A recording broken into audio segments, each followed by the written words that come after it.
સુરત શહેર અને જિલ્લામાં આજે તાપી માતાનું જન્મોત્સવ ઉજવાઈ રહ્યું છે, ત્યારે ઉકાઈ સિંચાઈ યોજના લાખો ખેડૂતો અને કરોડો લોકોની જીવનદાયી બની છે। સુરત શહેર અને જિલ્લામાં આજે તાપી માતાનો જન્મોત્સવ શ્રદ્ધા અને ભક્તિભાવ સાથે ઉજવવામાં આવી રહ્યો છે। ગાય પગલા ખાતે તાપી મૈયાની વિશેષ પૂજા અર્ચના અને વિવિધ ધાર્મિક કાર્યક્રમનું આયોજન કરવામાં આવ્યું છે। ઉકાઈ કાકરાપાર સિંચાઈ પરિયોજનાથી દક્ષિણ ગુજરાતના સુરત, ભરૂચ, તાપી, નવસારી અને વલસાડ જિલ્લાના 21 તાલુકાના આશરે 4300 ગામોની સિંચાઈનું પાણી મળે છે, જેમાં 810 આદિજાતિ ગામોનો પણ સમાવેશ થાય છે। આ યોજનાથી 3.31 લાખ હેક્ટરથી વધુ ખેતીની જમીનની સિંચાઈનું પાણી મળી રહે છે અને 2,52,444 ખેડૂત ખાતેદારોને સીધો લાભ મળે છે।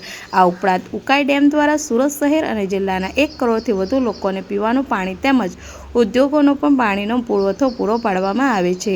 સિંચાઈ યોજના હેઠળ હાલમાં 550 પિયત સહકારી મંડળીઓ કાર્યરત છે। સમગ્ર દક્ષિણ ગુજરાતની જીવાદોરી સમાન તાપી માતાનો આજે જન્મદિવસ છે। સમગ્ર દક્ષિણ ગુજરાતના ખેડૂતો અને નાગરિકો આજે ભાવપૂર્ણ આજે આ જન્મદિવસની ઉજવણી કરી રહ્યા છે। તાપી માતાને કારણે આજે તમે જો તો સુવર્ણ રેખા જે ઉકાઈ જળાશય એને કારણે આજે તમે જો સમગ્ર દક્ષિણ ગુજરાત આજે લીલોતરો પ્રદેશ બન્યો છે। ખેતીની વાત હોય, ઉદ્યોગો હોય કે નાગરિકોને પીવાના પાણીની તમામ જરૂરિયાતો આ તાપી માતા પૂરી પાડી રહી છે।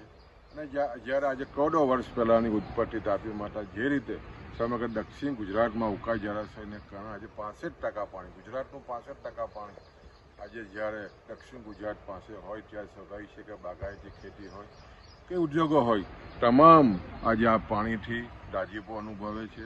અને આજે જ્યારે જન્મદિવસ છે ત્યારે ભાવપૂર્ણ રીતે અમે જન્મને યાદ કરીને તાપી માતા માટે ખાસ કરીને જળ એ જીવન છે, ટીપા ટીપાનો ઉપયોગ કરીને આવનારા દિવસોમાં જળનો વિવેકપૂર્વક ઉપયોગ કરીએ એવા સંદેશો સાથે આજે અમે ઉજવણી કરી રહ્યા છીએ। Bureau report, Satya TV news, Surat.